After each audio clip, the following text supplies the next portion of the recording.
नमस्कार दोस्तों, स्वागत है आपका। आज है 26 नवंबर। आज है संविधान दिवस।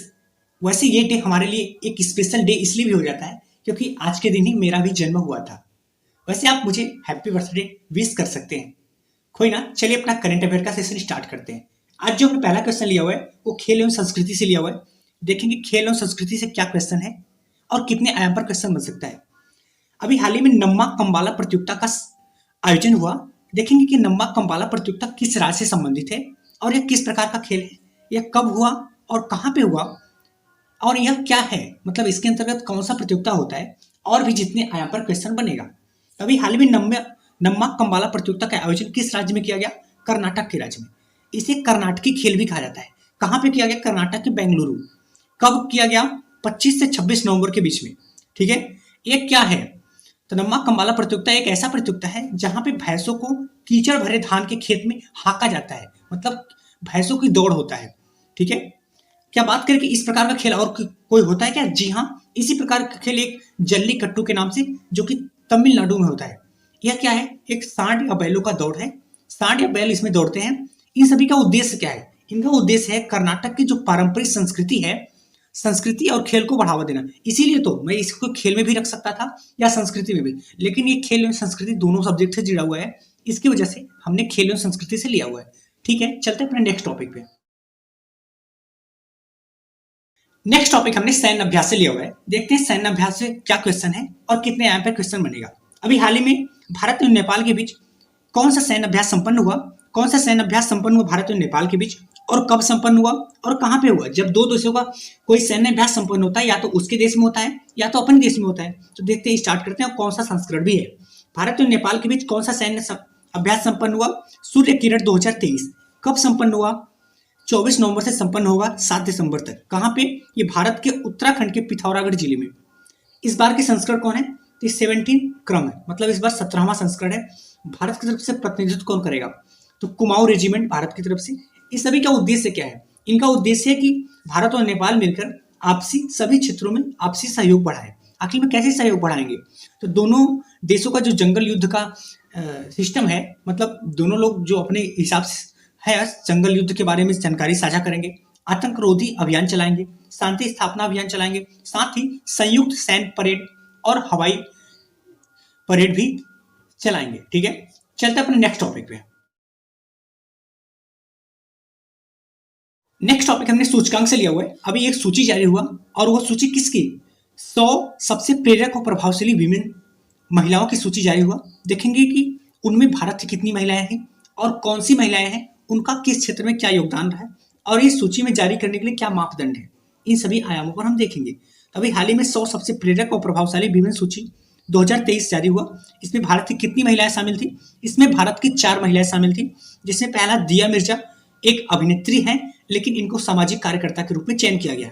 दूसरा हरमनप्रीत कौर, जो क्रिकेटर है और क्रिकेट में पूर्व कप्तान रह चुकी है महिला टीम की। तीसरा तेनजिन पालमू, पर्यावरण कार्यकर्ता थी। आरती कुमार राव वैज्ञानिक थी। अगर बात करें कि यह रिपोर्ट या यह सूची किसके द्वारा जारी किया गया, इस सूची बीबीसी ने जारी किया। यह कब जारी किया जाता है? यह हर साल नवंबर में जारी किया जाता है। इसके क्या मापदंड है, मतलब किस आधार पे ये जानता है या किस आधार पे सूची जारी करता है? इनका पहला 3 आयाम है। पहला, जो भी महिलाओं का इसमें नाम लिया जाएगा उनका दुनिया के बेहतर बनाने में क्या योगदान है और वह अपने क्षेत्र में अग्रणी भी होनी चाहिए। दूसरा, वे दूसरों के लिए प्रेरणा भी होनी चाहिए। ठीक है, चलते अपने नेक्स्ट टॉपिक पे।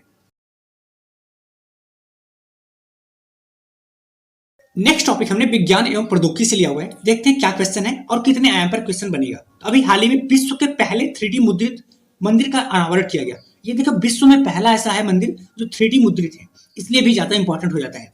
तो कहाँ पे बनाया गया? ये तेलंगाना के सिद्दीपेट जिले के बुरुगुपल्ली गांव में। जिला सिद्दीपेट्टी, गांव बुरुगुपल्ली गांव में। उद्घाटन कब किया गया? 24 नवंबर। इस मंदिर का निर्माण किस कंपनी के द्वारा लिया गया था? तो इस अप्सुजा इंफ्राटेक और सिप्लीफोर क्रिएशन ने इस कंपनी को बनाया था। इस मंदिर में कितने गर्भगृह हैं? इस मंदिर में 3 गर्भगृह हैं। गर्भगृह का मतलब क्या होता है? गर्भगृह का मतलब ये होता है कि मंदिर का वह स्थान जहां पे मूर्ति को स्थापित किया जाता है, मतलब सबसे पवित्र स्थान उसी को माना जाता है। तो 3 गर्भगृह है। पहला महादेव जी का, दूसरा पार्वती जी का, तीसरा गणेश भगवान का। ठीक है, बात करें कि 3D मुद्रित मंदिर बनाने का उद्देश्य क्या था। तो देखो, 3D मंदिर बनाने का सबसे बड़ा उद्देश्य ये था कि एक 3D मंदिर अगर पहली बार बना दिया जाएगा तो एक मॉडल के रूप में काम करेगा, दूसरा मंदिर इसी के आधार पे बनाया जाएगा। साथ ही जब 3D आधार में बनाया जाएगा तो 3D जो तकनीक है उसका विकास होगा। तो 3D तकनीक क्या होता है? 3D तकनीक का मतलब होता है किसी भी वस्तु को 3 आयामी रूप देना। मतलब आयाम 2D 3D होता है ना, अब फिजिक्स से पढ़े होगे, तो 3D 3 आयामी रूप में दिया जाता है। इसमें क्या किया जाता है कि सामग्री की जो परत होती है उनको एक एक जोड़ के बनाता है, जिसमें उनको लंबाई, ऊंचाई, चौड़ाई सभी कुछ दिखाई समझ में आता है। लेकिन 2D में ऐसा नहीं होता है। ठीक है, चलते हैं अपने नेक्स्ट टॉपिक पे।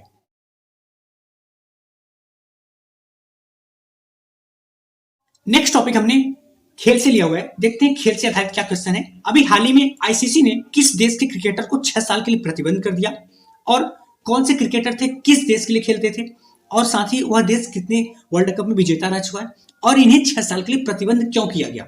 इन सभी आयाम पर हम क्वेश्चन आंसर देखेंगे। तो अभी हाल ही में आईसीसी ने किस देश के क्रिकेटर को 6 साल के लिए प्रतिबंध किया? वेस्ट इंडीज के लिए खेलते थे।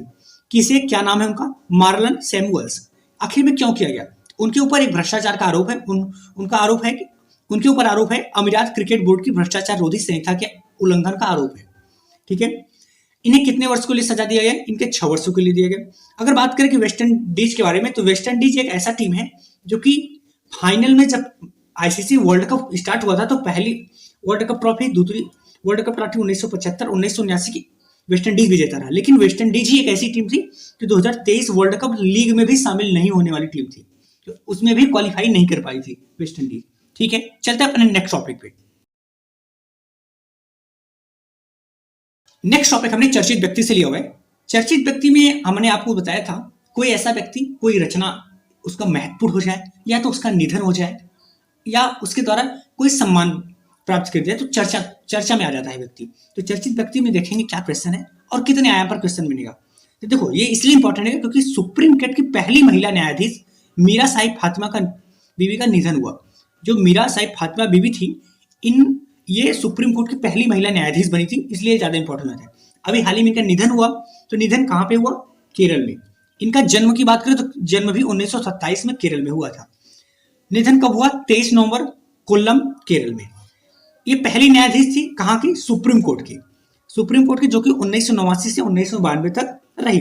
अगर बात करें कि अब तक कितनी महिलाएं न्यायाधीश रह चुकी हैं, 15। देखो, यहाँ पे हम न्यायाधीश की बात कर रहे हैं, मुख्य न्यायाधीश की बात नहीं कर रहा, क्योंकि सुप्रीम कोर्ट में मुख्य न्यायाधीश एक होते हैं, उसके साथ साथ न्यायाधीश भी होते हैं। तो और मुख्य न्यायाधीश की बात करें तो अभी तक एक भी महिला ऐसी नहीं है जो मुख्य न्यायाधीश के पद पर पहुंची हो, लेकिन न्यायाधीश के पद पे 15 महिलाएं पहुंच चुकी हैं। अगर वहीं पे बात करें कि सबसे अधिक उम्र की महिला जो न्यायाधीश बनी हो, तो VR कृष्णा अय्यर, जो कि 80 वर्ष की आयु में न्यायाधीश बनी। अगर वही सबसे कम उम्र की महिला न्यायाधीश की बात करें तो हिमा कोहली, जो कि 42 वर्ष की आयु में न्यायाधीश बनी। ठीक है, धन्यवाद दोस्तों। अगर आपको करंट अफेयर को शॉर्ट नोट्स के माध्यम में डिटेल में पढ़ना है तो आप इस फैमिली का हिस्सा बन सकते हैं। ठीक है, धन्यवाद।